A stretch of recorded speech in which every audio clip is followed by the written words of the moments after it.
My brother's fiancée expected me to babysit her entire family, so I said no. By the time my brother's fiancée finished yelling at me over the phone, half my family had already decided I was the villain who ruined her wedding. None of them knew that all I had really done was say one small word. No, to a favor that could have turned my house, my kids, and my life completely upside down. My name is Caroline. I'm 43 years old, and I have spent most of my adult life being the responsible one in the family. I'm a high school counselor, a single mom of 3 teenagers, and the person everyone calls when they need help planning a holiday, figuring out a life decision, or finding an extra chair for Thanksgiving. I don't say that to brag. It's just quietly become my role over the years, the way a path forms simply because people keep walking on it. We live in a comfortable house in a quiet suburb, almost 3 hours away from the small town where I grew up. It's not a mansion, but compared to where I started, tiny apartment, shared bedrooms, counting every dollar, it feels like a miracle.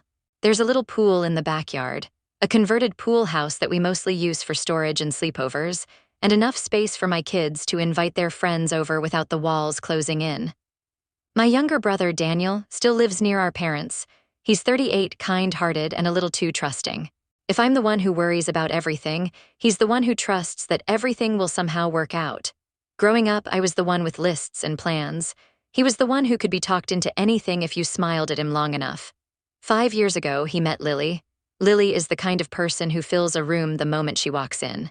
She talks with her hands, laughs a little too loudly, and tells stories in a way that makes you feel like you're listening to a dramatic play instead of someone's daily life. She's fun, charming, and always seems to have some kind of crisis happening just off stage. At first, I tried to like her. I really did. I welcomed her at family dinners, talked with her about her job, asked about her hobbies. But I began to notice little things that didn't quite add up, stories that changed slightly each time she told them, big emotional emergencies that somehow always ended with someone doing her a favor. Still, Daniel loved her, and when you love someone, you're often willing to overlook cracks in the foundation. They had 2 sons together, my nephews, 2 bright, energetic little boys who adore their parents and run around like they've never heard of gravity. When they announced they were finally planning their wedding after years together, everyone was thrilled. The wedding was set for late October. Lily loves anything autumn-themed, but she didn't want to share her anniversary date with Halloween, so they chose the weekend before. It would be a small wedding, around 50 guests. Half of them are family, the rest hers. I bought a dress. My kids found outfits. We booked a modest hotel room near the venue so we wouldn't have to drive home late after the reception. Everything was simple, organized, and calm. Or so I thought. It started with a phone call on a Tuesday evening. I was chopping vegetables for dinner when my phone buzzed. The screen lit up with Lily's name. I wiped my hands on a towel and answered. "Hey, Lily," I said, smiling a little. "Everything okay? Wedding countdown is on, huh?" Her voice sounded overly bright, almost sugary. "Caroline, yes, we are so close I can barely breathe. I actually called because I need to ask a really, really tiny favor." My stomach tightened just a little. "What's up?" "So," she began, dragging the word out like she was pulling it on a string, "my brother Jason and his wife really want to come to the wedding. The thing is, they have 4 kids now, and well, money's been tight for them. Hotels are just not in the budget." I paused, listening. She rushed on. "I told them it would be okay because you have the biggest house, and I know how generous you are. They're totally fine with staying in your pool house. It'll only be for 3 nights. I set the knife down carefully. "You told them they could stay with me?" "Well, I said I was sure you'd say yes." She laughed softly. "You're amazing with kids and your place is perfect." It's family. That word always gets used like a magic key that's supposed to open every door. "I've only met them once," I said slowly. "At that barbecue a few years ago, remember, we barely spoke?" "You'll love them," she said quickly. "They're really nice. And the kids are adorable. They're 11, 9, 5, and 3 now. There'll be no trouble." 4 kids. 11, 9, 5, and 3 in my house. For an entire wedding weekend, I took a breath. "Okay, just so I understand, where will they be during the wedding events? Kids aren't invited to the ceremony and reception, right?" There was a tiny pause on the other end. "Well, that's the part we're still figuring out," she said. "I figured with your 3 teenagers, you'd have plenty of help. They're old enough to babysit, and it would just be for a few hours at a time. They'll be in the pool house or the living room. It'll be easy." The knot in my stomach tightened. "My kids are planning to attend their uncle's wedding," I said. "They've been looking forward to it. They're not signing up to be babysitters for a family they've never met." There was a noticeable shift in her tone, the sweetness faded just a little. "Caroline, this is what family does," she said. "We help each other, it's not that big a deal, it's just one weekend where 6 people I barely know stay in my house," I replied calmly. "One weekend where my teenagers are expected to watch 4 children while their parents go to parties, rehearsal dinners, and the actual wedding. And one weekend where I'm suddenly responsible for everyone's comfort and safety." She was quiet for a moment. Then she laughed lightly, but there was an edge to it. "You're making this sound a lot more dramatic than it needs to be." I could feel my heart beating a little faster, not from anger exactly, but from the pressure I felt creeping in from every side. I could already imagine the messes, the noise, the late nights, the unspoken expectations. "I'm sorry, Lily," I said slowly, "but I'm not comfortable with this. My answer is no." For a second, all I heard was her breathing, then very softly, "Wow." The call ended soon after that. I put my phone down and tried to go back to making dinner, but something in the air had shifted like the barometric pressure before a storm. By the next morning, the group family chat was buzzing like a hornet's nest. "They just need a place to sleep, Caroline. You always host everyone anyway, what's the difference? It's one weekend, can't you bend a little? Lily is so stressed. You're not helping." It didn't take long to realize that Lily had already told her version of the story. In her version, I was cold, uncompromising, and out of touch with how hard life could be.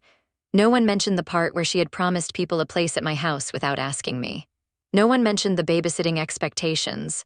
And Daniel, he stayed completely silent. Each time I checked my phone, I hoped to see his name, a message. A call, anything, nothing came. That silence hurt more than the criticism. A day later, Lily called again.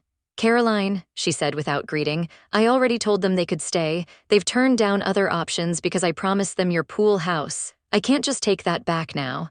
I closed my eyes for a moment. "Did you tell them you hadn't asked me yet?" She hesitated. "I told them I needed to confirm a few details." "So they're expecting a yes," I said. "And now I'm the one who looks cruel if I don't go along with what you already promised." "You're not being cruel," she said quickly. "But this would really help me. I have so much to juggle, I thought I could count on you." I could hear the strain in her voice. I could honestly imagine how overwhelmed she must have been with last-minute wedding details. Part of me wanted to help. Part of me wanted to make it easier for everyone. But another part of me, the part that had learned the hard way how quickly a small favor can turn into a full-blown burden, refused to ignore the warning bells ringing in my head. "My answer is still no," I said gently. "I'm not changing my mind." The line went very quiet. She finally said, her voice clipped, "If that's how you want it." When we hung up, I had no idea just how far she was willing to push things, or how much that word, no, would cost me. By Friday, the week before the wedding, my phone looked like it belonged to someone famous. Missed calls, voicemails, text messages, most of them were from Lily. A few were from relatives with short, pointed comments. "I don't get what your problem is. We're all sacrificing for this wedding. Maybe you should remember where you came from." I ignored them for most of the day, focusing on work, on my students, on anything but the tiny storm gathering inside my family. That evening, after my kids had gone to their rooms to do homework, the phone rang again. The house was quiet, the kind of quiet that feels almost fragile. I answered. This time, Lily sounded openly upset. Her words tumbled over each other, fast and breathless. "I have tried everything," she said. "My parents can't host them. My cousin backed out. They can't afford anything nearby. They want to be there for me. And I knew I could count on you because you're always so capable and put together. I'm asking you, woman to woman, please. Don't make me tell them they have nowhere to go." I leaned against the counter, pressing the phone tighter to my ear. "Why can't your parents take them?" I asked quietly. "My dad and my brother don't get along," she said quickly. "It would be so tense, I can't handle that on top of everything else." I remembered her father at family events, calm, polite, quieter than the rest. He was the only one from her side I had really liked. The fact that he wasn't willing to host his own son and grandchildren made something tug in my chest. "And the kids?" I asked. "Have you figured out who would watch them during the rehearsal dinner, the ceremony, the reception?" "We're still working that out," she said, the same words, the same vague answer. "Lily," I said softly, "that's not a plan. That's hoping someone else will step in at the last second." She made a frustrated sound. "Why are you being so difficult? Your kids are old enough, you're good with children, you have space. Why does this have to be a big deal?" Because I could see how this story ended. I could see my teenagers missing their uncle's vows while they tried to calm a crying 3-year-old. I could see myself pacing my own living room, worried about strangers sleeping in my house while I was 3 hours away. I could see another weekend where I carried the weight of someone else's choices. It's a big deal because you decided my house and my family would fix a problem you didn't prepare for, I said calmly. You promised something that wasn't yours to promise, and now you're angry that I'm not willing to let that slide. Her voice dropped. You never liked me. That's not true, I replied. I tried for years, but I've watched you assume that other people will solve things for you. I've seen my parents bend over backward to help, and every time it somehow becomes their obligation instead of your responsibility. That's not fair, she whispered. Maybe it feels that way, I said gently, but that doesn't make it untrue. There was a long pause. I could almost hear her thinking, the way you can hear a room shift even when no one moves. When she spoke again, her voice was quieter but firmer. If you won't help my family, she said, then I don't want you at my wedding. The words hung between us like a dropped plate that hadn't shattered yet. In that moment, my heart ached for my brother, for the nephews I loved, for the version of this weekend that could have been simple and joyful. But more than anything, I felt tired. Tired of being pushed. Tired of being guilt-tripped. Tired of the idea that saying yes was the only proof I cared. All right, I said softly. If that's your decision, I'll respect it. You're seriously not going to argue? She asked, almost incredulous. No, I replied. I'm not going to fight you about your own wedding. We said goodbye, and when I hung up, my hands were shaking just a little. My oldest daughter walked in from the hallway where she had clearly been standing just out of sight. Mom, she asked quietly. What happened? I took a breath and let it out slowly. We're not going to the wedding, I said. We've been uninvited. She stared at me for a second. Because you wouldn't let strangers move into our house and babysit them? I nodded. My kids looked at each other that night around the kitchen table and then, almost in unison, announced that they were okay with it. Uncle Daniel knows we love him, my middle son said. He can call us anytime.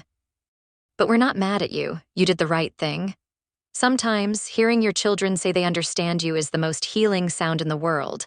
A few days later, we got another call from Lily. The wedding was now only 3 days away. Her tone this time was different. Strained, but attempting to be polite. Hi, Caroline, she said stiffly. I wanted to apologize for how I spoke to you. I was overwhelmed. I overreacted. I wanted to invite you and the kids back to the wedding.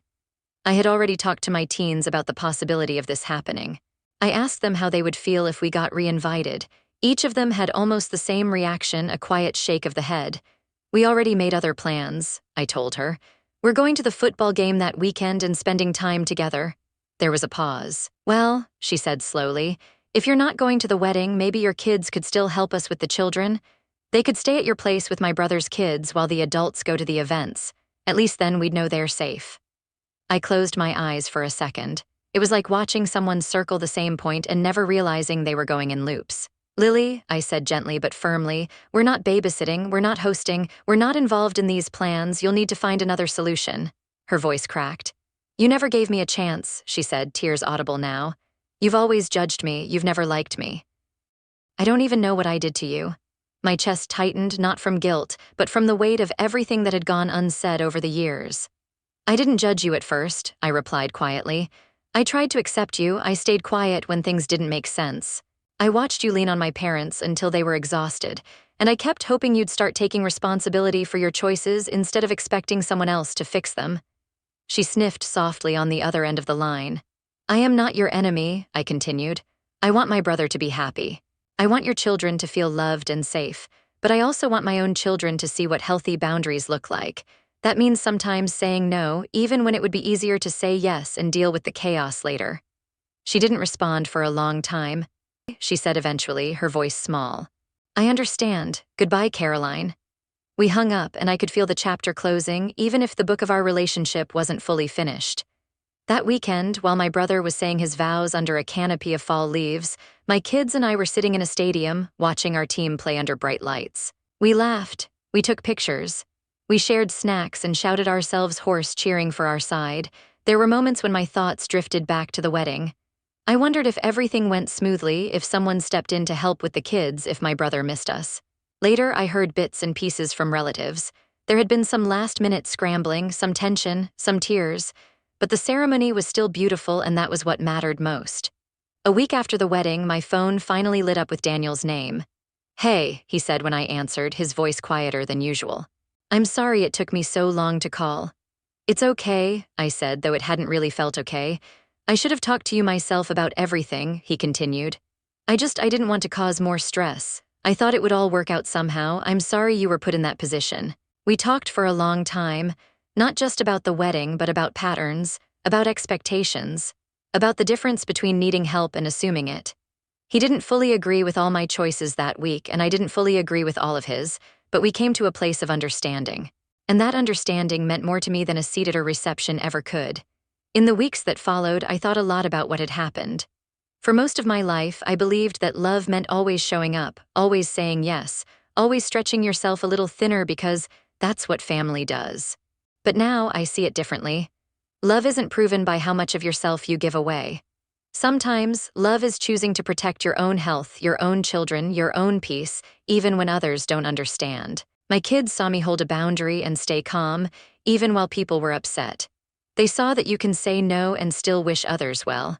They saw that being kind doesn't mean being available for every request, and I think that might be the most important lesson of all. Because at the end of the day, this wasn't just about a wedding, or a pool house, or 4 kids who needed a place to sleep. It was about the moment I finally realized that my worth in this family isn't measured by how many problems I can solve. It's measured by who I am when I stand in the truth, quietly, steadily, and without apology. So, what would you have done in my place? Would you have opened your doors and hoped for the best, or held your ground like I did? Let me know in the comments below, and don't forget to like, share, and subscribe for more stories like this.